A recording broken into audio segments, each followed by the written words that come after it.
Olá! Por acaso você sabia que uma das funções dos vereadores é fiscalizar? As comissões parlamentares de inquérito, conhecidas como CPIs, são importantes ferramentas para que a Câmara exerça esse poder. Para saber mais sobre esse assunto, acompanhe o Legislativo do Futuro, que começa agora. E para entender um pouco mais sobre o que são essas comissões parlamentares de inquérito e como elas ajudam a garantir que as leis sejam cumpridas e também a barrar possíveis irregularidades no âmbito municipal, nós estamos aqui hoje com os procuradores da Câmara Municipal de São Paulo, Dr. Ricardo Teixeira e com a doutora Luciana de Fátima da Silva. Sejam muito bem-vindos, sempre um privilégio receber vocês aqui para a gente passar um pouquinho, daquilo que acontece no Legislativo para as pessoas. E eu já começo fazendo uma pergunta que eu acho que para os dois, fiquem à vontade, inclusive, para responder, para intercalarem as respostas, sobre essa questão. Na verdade, o que é uma CPI? Porque a mídia dá muito destaque, CPI disso, CPI daquilo outro. Mas eu queria que vocês explicassem o que é uma CPI e onde ela pode chegar, até onde ela pode ir, para fazer com que o vereador exerça essa questão do poder de fiscalização. Fiquem à vontade.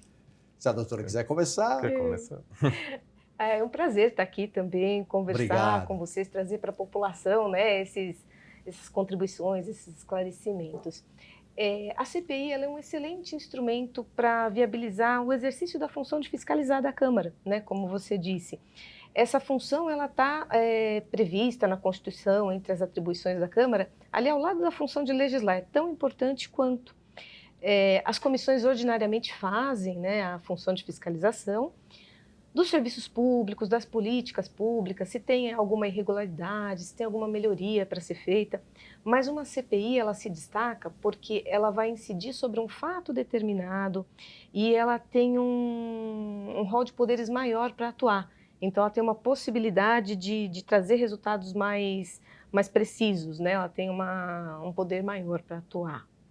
E a CPI já conseguiram tantas coisas aqui, doutor, para que a gente possa explicar também. Tivemos aqui a CPI dos bancos, só para vocês terem uma ideia, foram devolvidos milhões para os cofres públicos, por causa da CPI dos bancos. Temos em andamento a CPI da violência contra a mulher, tão importante, que está trazendo para a conversa muita gente, inclusive já em nível nacional. A CPI dos fios e cabos, descobrindo que muita gente está comprando fio achando que está lá o selo de qualidade e o selo é falsificado. Então, tudo isso a gente vai saber um pouquinho mais com os nossos procuradores. Por favor, doutor, fique à vontade. De fato, Carlos, a CPIs, elas, nos 3 níveis da federação, no federal, no estadual e também aqui no município, elas são talvez a principal instituição de fiscalização do Poder Legislativo e atuam, via de regra, nesses temas mais relevantes, temas mais midiáticos que provocam um determinado impacto na população. Existe um apelo para que seja criada a CPI. Você comentou aqui da CPI dos bancos, Esse foi um caso que chamou muita atenção porque era uma tese muito antiga que era defendida pela Procuradoria-Geral do município, de que grandes instituições estavam declarando domicílio fiscal em outros municípios para burlar a legislação e pagar uma tributação menor, sendo que, de fato, as suas sedes reais ficavam no município de São Paulo. E, em uma série de processos judiciais, era muito difícil comprovar esse artifício dessas instituições, mas com os poderes de investigação da CPI, isso ficou muito bem provado e essas instituições tiveram que regularizar o seu domicílio fiscal, o que acarretou o ingresso de receitas para o nosso município. Eu até brincava na época que a gente fazia a cobertura e fazia também as reportagens, os comentários, As empresas que estavam fazendo isso e começaram a perceber que a CPI estava descobrindo, automaticamente já começaram a falar, bom, acabou a farra, Vamos ter que mudar o domicílio agora, vamos ter que acertar. E isso, de fato, foi muito importante, Como todas as CPIs são. Eu aproveito aqui e faço uma outra questão para que as pessoas possam entender, porque, gente, é muito importante. Como é que se cria uma CPI aqui na Câmara e quantas CPIs o regimento interno permite? Porque há um número regimental, né, de CPIs. Como é que ela é criada e quantas a gente pode ter? Né? Porque tem muita coisa para fiscalizar, né? Essa é a realidade. Né? A CPI ela é criada a partir do requerimento de 1/3 dos membros do parlamento, seja em qualquer instância, né? A Constituição Federal prevê, basta esse requerimento, não é necessária a aprovação do plenário, né? O que se chama de direito de minoria parlamentar. E o requerimento de criação dela vai prever o fato que ela vai investigar, a quantidade de membros que vai ter a CPI. O presidente da CPI é o primeiro signatário do requerimento, né? De criação da CPI, e aí ela tem todo um plano de trabalho, né? Vai ter os poderes de investigação. São as datas marcadas, né? Isso. Em relação à quantidade, realmente, o regimento ele prevê que você pode ter 2 CPIs funcionando concomitantemente e, mediante deliberação da maioria absoluta dos vereadores, pode ter mais 3. Então, o número total é 5. E qual a razão disso, né? Porque, como você disse, demanda muito, né? Sim. Tem as consultorias, tem a procuradoria.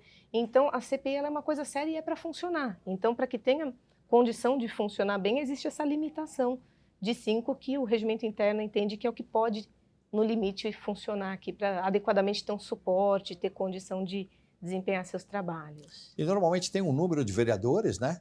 Que são, evidentemente, entram num acordo, a questão partidária também influencia, doutor?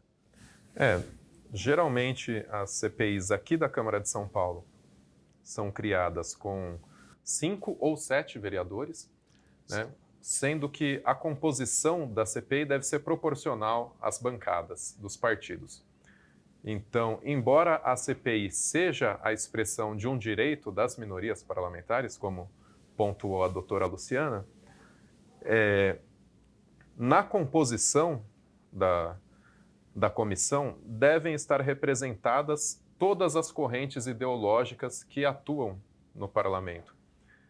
Então, existe essa preocupação também do constituinte e do legislador de que, assim como as outras comissões e assim como o plenário, que a CPI também seja um espaço plural, né, onde estão contemplados todos os partidos ou a quantidade possível de partidos que reflitam a composição da própria casa.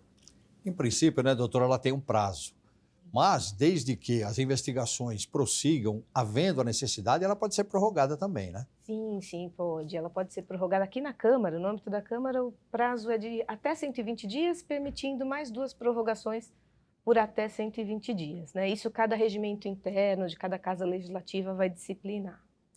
E uma coisa importante, né, doutora e doutora, e isso pelo que a gente já tem aqui de experiência no parlamento, trabalhando como jornalista aqui já há algum tempo, tanto fora como repórter, né, em outras emissoras, como aqui dentro da Câmara também, a CPI ela tem uma força grande no sentido de que o seu relatório final, que é feito pelo relator, né, que existe o relator da CPI, ele vai muitas vezes para o Ministério Público. E dentro daquilo que foi investigado, como a gente costuma dizer na gíria, né, o bicho pode pegar para quem está sendo investigado. Não é verdade, doutor? Ei, doutora? Sim, a CPI, embora ela não tenha, ela é uma investigação de natureza administrativa, não tem um poder de sancionamento, pode trazer consequências muito graves, sim, né? Vai apontar, enviar para o Ministério Público, apontar as conclusões que chegaram, enviar a documentação. Então, existe possibilidade, também se for uma questão de melhoria legislativa, adequações, a CPI já vai apresentar essa proposta.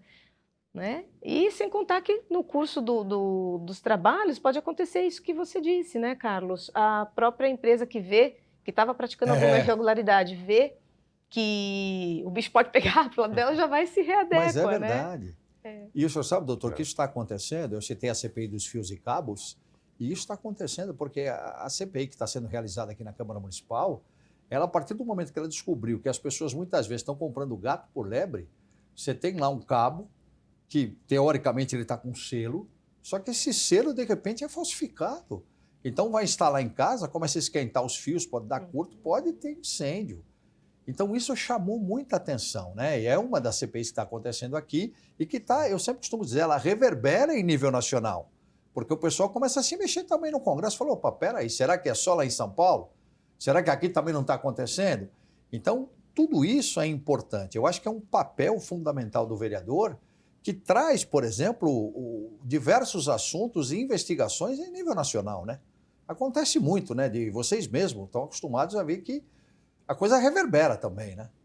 Sim, São Paulo, até pela sua dimensão, né, a maior cidade do país, com 12 milhões de habitantes, responsável por quase 10% do PIB do Brasil. Então, a gente até procura ser muito cuidadoso aqui no assessoramento, Com certeza. no trabalho junto às CPIs, porque nós sabemos que as CPIs da Câmara Municipal de São Paulo acabam sendo modelos, né, para o restante do país e tratam de temas aqui, muitas vezes de forma pioneira, que vão incentivar trabalhos também em outros municípios. E essa questão que você falou também, Carlos, de encaminhar o relatório com as conclusões para o Ministério Público, né, esse relatório da CPI, ele se assemelha a um relatório de um inquérito policial, né? Só que, diferentemente do delegado de polícia, a CPI tem também poderes de autoridade judicial. Então, ela pode investigar mais do que o delegado. E da mesma forma que o Ministério Público recebe o relatório do delegado com as conclusões de um inquérito para propor uma ação criminal, ele vai receber também o relatório da CPI, muitas vezes um relatório mais profundo, porque a CPI tem mais poderes, e com base nisso vai buscar a responsabilização daqueles ou que cometeram crimes ou que provocaram dano ao erário. E a gente nota, né, doutora, que existe de fato esse poder a partir do momento que se convida uma pessoa, essa pessoa não vem. Se convoca essa pessoa numa segunda situação, que a convocação já é algo um pouco mais sério, e, em último caso, condução coercitiva, ou seja, vem para cá, nem que for com a justiça, trazendo você aqui. Então a gente já vê que como o doutor falou, ela tem um poder que é específico e fundamental de ser exercido, né? Sim, e que justamente o Constituinte previu isso porque era necessário dar os mecanismos, né, os poderes para que pudessem se desincumbir, né, os parlamentares dessa missão tão importante. A legislação também tem uma lei antiga, mas que ainda está em vigor sobre CPI, prevê que o Ministério Público deve dar prioridade, né, para o relatório que recebe das CPIs. Então tem todo um foco para viabilizar esse trabalho. E muitas vezes também, assim, quando tem uma postura muito rígida, por exemplo, os vereadores eles têm os poderes de investigação próprios das autoridades judiciais, mas eles não são juízes, né? O linguajar, a forma de se expressar, a técnica de redação não é a mesma. Então, muitas vezes, os advogados questionam, falam, não tem fundamentação, não pode esse requerimento. O nosso papel como procuradores é, em juízo, fazer a defesa e conseguir esse entendimento de que você não exige do parlamentar a mesma postura de um juiz, um fundamento de um juiz. O que precisa é que o contexto esteja todo demonstrado, bem sedimentado, para viabilizar o exercício da função, né? E uma coisa importante, doutor e doutora, eu sempre costumo brincar aqui, para deixar um pouquinho mais... Não existe CPI que possa controlar o tempo, né? Nosso tempo, infelizmente, do primeiro bloco já está indo embora, então nós vamos ter que chamar um intervalo e a gente volta, continua essa conversa. Por isso você fica com a gente, hein? Nós já voltamos e vamos saber o papel efetivo dos procuradores, que é muito mais importante do que você pensa. Nós já voltamos.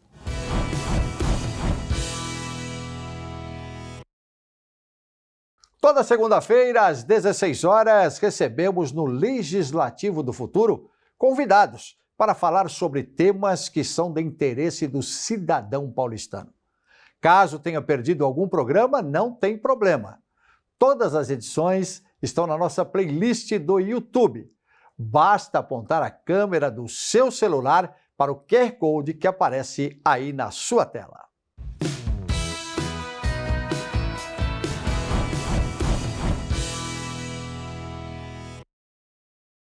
E nós estamos de volta com o Legislativo do Futuro, que hoje recebe o doutor Ricardo Teixeira e a doutora Luciana de Fátima da Silva, procuradores da Câmara Municipal de São Paulo. O assunto, CPI, Comissão Parlamentar de Inquérito. E eu dizia, né, no finalzinho do primeiro bloco, que a importância desses profissionais ela é fundamental. Por quê? Existe aquele pessoal que fica na frente da câmera, né? Se a gente for trazer efetivamente para a televisão, por exemplo. Mas tem o pessoal que fica atrás da câmera, que é o pessoal que muitas vezes tem que destrinchar tudo aquilo. E como a doutora já havia, inclusive, dado até uma introdução, né, no fim do primeiro bloco, são muitas vezes defesas que requerem efetivamente um conhecimento vasto em relação a tudo isso, legislação e tudo mais, né, doutora? Sim, sim, elas demandam conhecimento e a gente sempre imbuído nesse espírito de defender as prerrogativas dos parlamentares, né? Então, a gente vai tentar construir teses que elas teçam a possibilidade de fiscalização, muitas vezes vão inovar, como o Ricardo disse, né? São Paulo acaba tendo muita projeção em função das suas características, então tudo acaba acontecendo aqui em alguma medida, né? Sempre acontece aqui, é uma novidade, depois se replica.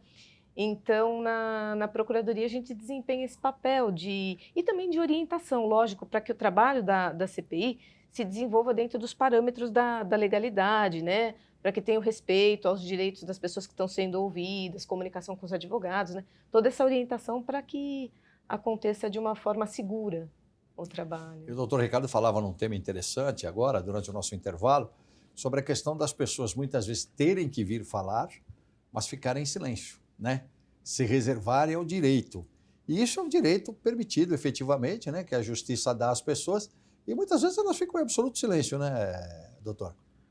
Sim, a CPI, na medida em que ela tem esses poderes, né, típicos de autoridade judicial, ela tem o poder de exigir que uma testemunha compareça, né, perante a CPI e, diante da CPI, essa testemunha ela tem o dever, o compromisso de dizer a verdade, né?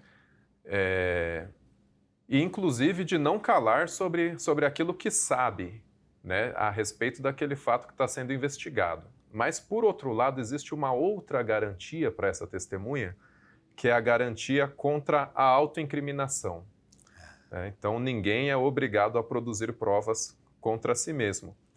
É até uma questão que desafia bastante a jurisprudência dos tribunais, porque a partir do momento em que essa testemunha se cala para não produzir mais provas contra si mesma, ela compreende que ela está saindo de uma posição de testemunha e passando para uma posição de investigado, né?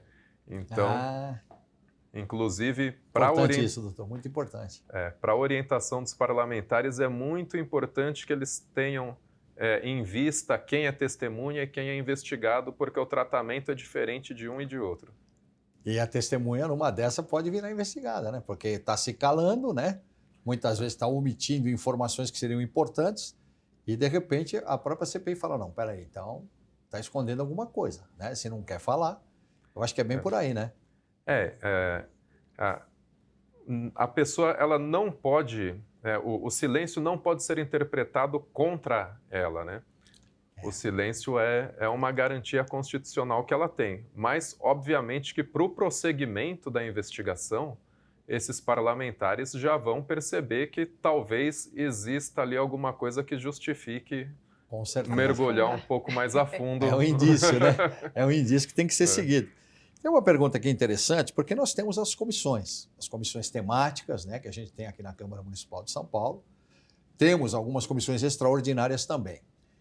Existe alguma diferença entre as comissões parlamentares de inquérito e as comissões temáticas, as comissões extraordinárias da Câmara, que também têm o poder de fiscalizar, né? Em princípio, as comissões também têm esse poder. Sim, existe, porque a CPI ela vai fazer um trabalho pontual em cima daquele fato determinado, né? No dizer da Constituição, na dicção constitucional, é sobre um fato determinado, ela não pode ampliar o seu objeto de investigação a rigor. Claro que se surgirem fatos conexos, ela pode também investigar esses fatos, mas ela não pode mudar o foco da investigação.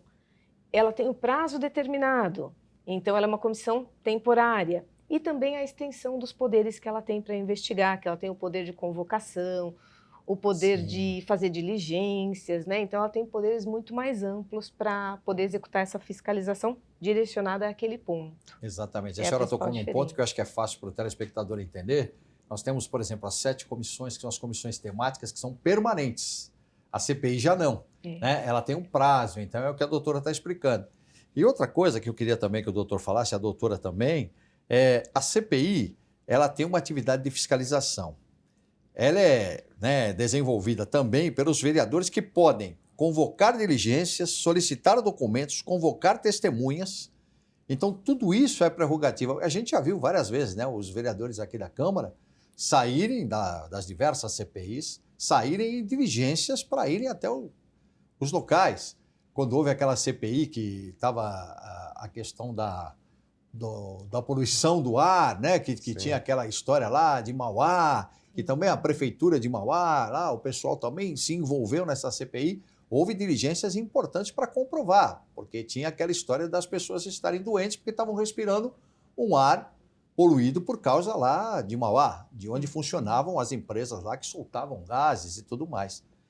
Então isso também ela pode ir no local, né? Eu acho que talvez essa seja uma das características mais importantes da CPI e que vem justamente pelo fato de ser um órgão de natureza política, né, que exerce uma função que também é jurídica, mas é uma comissão composta por parlamentares, funciona dentro de uma casa parlamentar. Então, ao mesmo tempo que ela desempenha uma investigação, ela é muito mais responsiva à população do que o Poder Judiciário, né? O Poder Judiciário, o Ministério Público, que desenvolvem tarefas importantíssimas, não são órgãos eleitos de forma democrática. Então, ocorre uma investigação, um julgamento, eles devem satisfação dentro da sua esfera de competências, mas não uma satisfação à população que os elegeu, né? Como no caso dos vereadores da CPI. Então, talvez essa investigação in loco, essas diligências para sentir aquilo que a população está sentindo, né, seja uma característica que é mais das comissões parlamentares de inquérito e que é muito importante. Com certeza. E uma outra questão também, que a gente sempre costuma ver aqui, é que as atividades das CPIs, elas são públicas, né? São abertas as sessões, inclusive transmitidas aqui, né? Pela comunicação da Câmara Municipal de São Paulo, tanto a TV, quanto o rádio, quanto o portal da Câmara também, dá total cobertura e as pessoas acompanham. Quer dizer, o fato dela ser pública também, de uma certa forma, traz para a população aquela garantia. Tipo assim, ó, o vereador está exercendo o poder de fiscalização. Por isso que é importante ela ser aberta também, né, doutora? Né, doutor?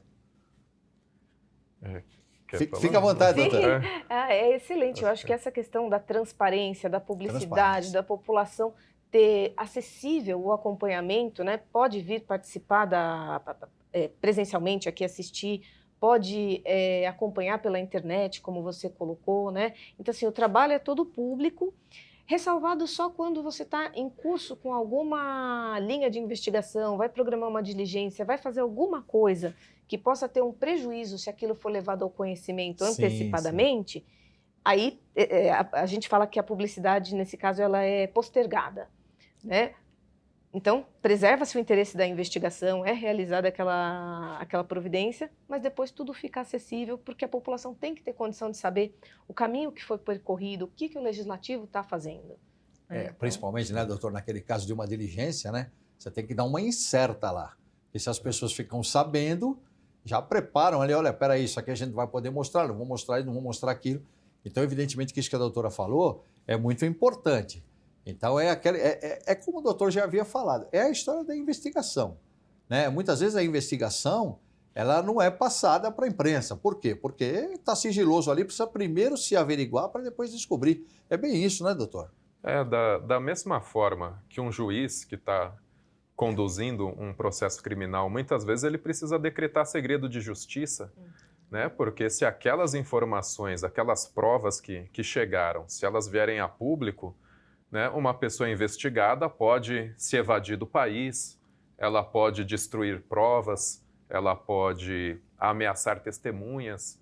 Então, nessa fase, nessas situações, a preservação do sigilo é fundamental para o prosseguimento da investigação, né? E da mesma forma que um juiz tem esse poder de decretar o segredo de justiça, a CPI, em determinados casos, ela também deve preservar o sigilo de algumas informações, né, para preservar o sucesso futuro da investigação.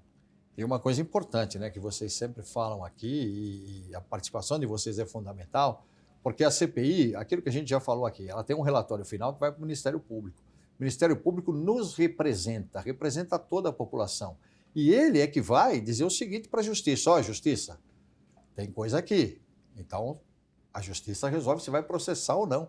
Inclusive, isso faz com que as pessoas tenham, de uma certa forma, mais credibilidade em relação ao trabalho dos vereadores, né, nessa fiscalização. Porque muitas já culminaram, inclusive, com processos, né?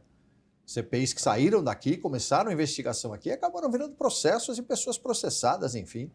Então, acho que isso é importante também, né, doutora? Já houve casos assim, né? Sim, sim. E eu acho que elas também agregam melhorias no próprio funcionamento da administração.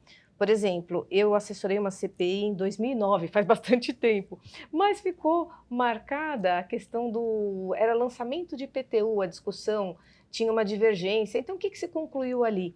Precisava de modernizar o sistema, precisava melhorar a comunicação dentro da prefeitura, precisava atualizar a planta genérica de valores, que é uma medida um pouco impopular, ninguém quer pagar mais tributo, mas é necessário, é dos tributos que vem a fonte para custear, né, os serviços públicos, as políticas públicas.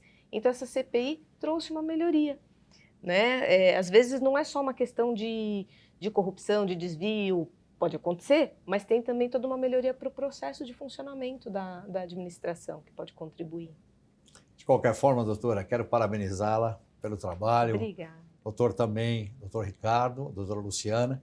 Agradecer demais a participação de vocês. Como eu digo, né? A gente não consegue controlar nem com o CPI o tempo. Não dá para controlar. Chega uma hora que não tem mais. Mas eu agradeço muito sua participação. Da senhora também, viu, doutora? Muito obrigada. Agradeço também a oportunidade e obrigado pela conversa. Com certeza. E contribuíram demais para você que está nos assistindo. Afinal de contas, são as pessoas que dão estrutura, que estruturam o Poder Legislativo para que ele possa agir. E hoje nós falamos sobre a CPI. O Legislativo do Futuro fica por aqui.